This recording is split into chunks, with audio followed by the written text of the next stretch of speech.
Nearly every one of your science classes starts off with the scientific method. You recognize this? Ask a question, form a hypothesis, perform an experiment, collect data, draw conclusions, and then memorize a bunch of facts. This is really boring. Science is not a simple recipe in a cookbook. And learning is not memorizing facts for tests. Yet that's exactly what we do. We have to change this. We have to look at how curiosity can ultimately benefit society by looking towards tomorrow, by going through a path from involvement to imagination to invention to innovation. And I'd like to illustrate this by telling you the real story about how we discovered how geckos stick. First, you need to get involved. You need to do curiosity-driven research yourself. We know that learning by being an active researcher is the best way to learn. Imagine being in my lab and trying to discover how geckos stick. Here's one of our subjects. This is a crested gecko. We're going to put the gecko on glass, and we're going to use the high-speed camera that can capture up to 1,000 pictures in 1 second. There he goes. Okay, recorded. There's the animal's toes. So how do their feet stick and unstick so quickly? How do they do this? We wondered. It's kind of crazy, right? It's hard to believe. Well, it turns out it was already known that the geckos have hairy toes. And those hairs are really small compared to your hair. And the little tips at the end are even smaller. Well, my student Tanya, who was not much older than some of you when she did this, a sophomore undergraduate, tried to figure this out. And we told her that in order to do this, you'd have to measure the force of a single hair. Now, we kind of only did this jokingly because these hairs were so small, we didn't think it was possible.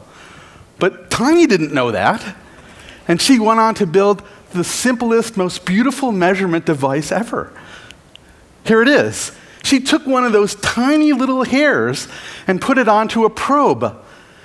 And then she began pushing it into the metal beam. Now, she was very frustrated. For months, it didn't stick. But she figured out she had to orient it just like the gecko grabs on.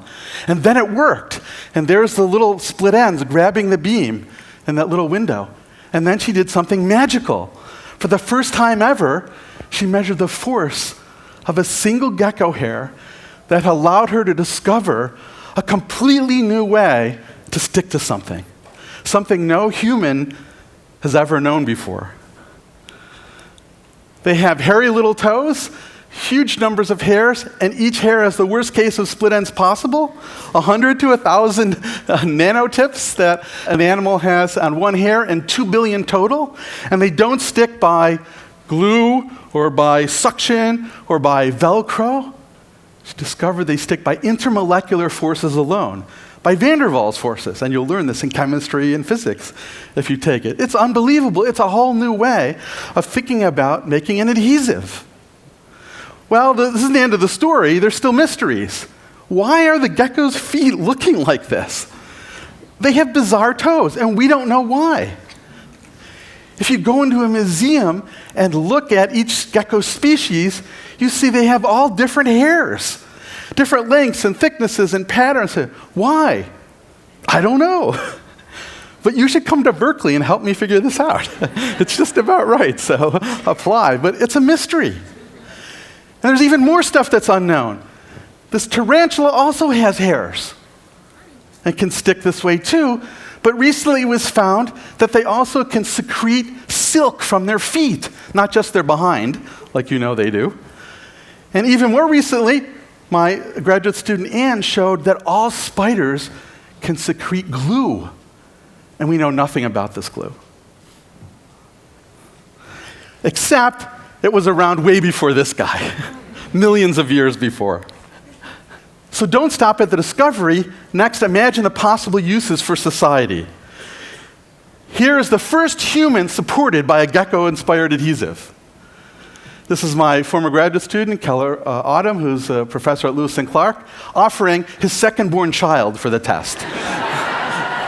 And she's a very good sport. Now imagine all the things you could make from this. Not only adhesives, but products in sports and biomedicine, technology, robotics, toys, automotive, fashion, clothes, and yes, even hair pieces. I swear to you, we got a call from Michael Jackson's hairdresser about hair pieces before he passed away.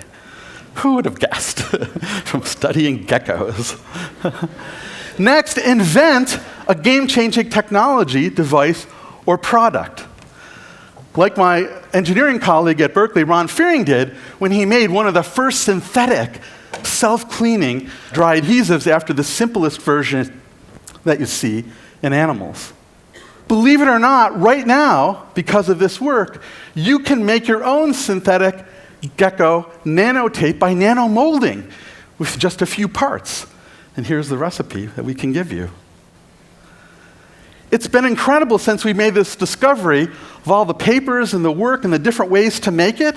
It's emerging into a billion-dollar industry. And who would have imagined that it started because we were curious about how geckos can run up walls? Next, you need to innovate. Create a business that ultimately benefits society.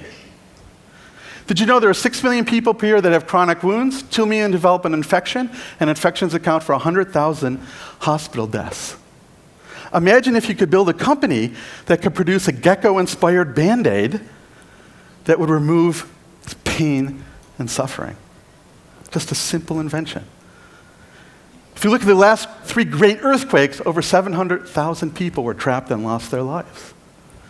Imagine a company that made a search and rescue robot inspired from a gecko that could move anywhere and quickly find individuals that have been trapped, that sometimes survive as long as 2 weeks. There's the gecko-inspired robot, StickyBot, from the Stanford group that can grab onto any surface. Now, we ran our own for TED mini bio-inspired design challenge to get you to think about these kinds of products. We have a winner. Here's the winner. The winner came up with this design called Sticky Seat. Really clever. It's a seat that's not only comfortable, but it aids a seatbelt if you were in an accident in terms of keeping your seat and moving. This is brilliant. We didn't think about this, although we might think about patenting it now. But there's a winner for this. And the winner, and you can't make up something like this. The winner's name is Harry. Where is Harry? Harry, come here. We have a prize for you. Where's Harry? Over here. Harry, come here.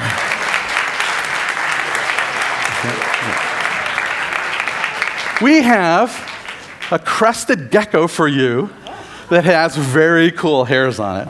Congratulations for Harry. Excellent job. So don't worry, if you missed out on this, it's okay because we're doing another design challenge working with the San Diego Zoo. They're developing a Best Ideas project in San Diego, but it's going to go national. And I'll leave you with the fact that you should keep being curious, because curiosity-based research leads to the biggest benefits, as we showed you in our example, and you can make a difference. Now, because like Tanya, you don't know what can't be done. Thank you.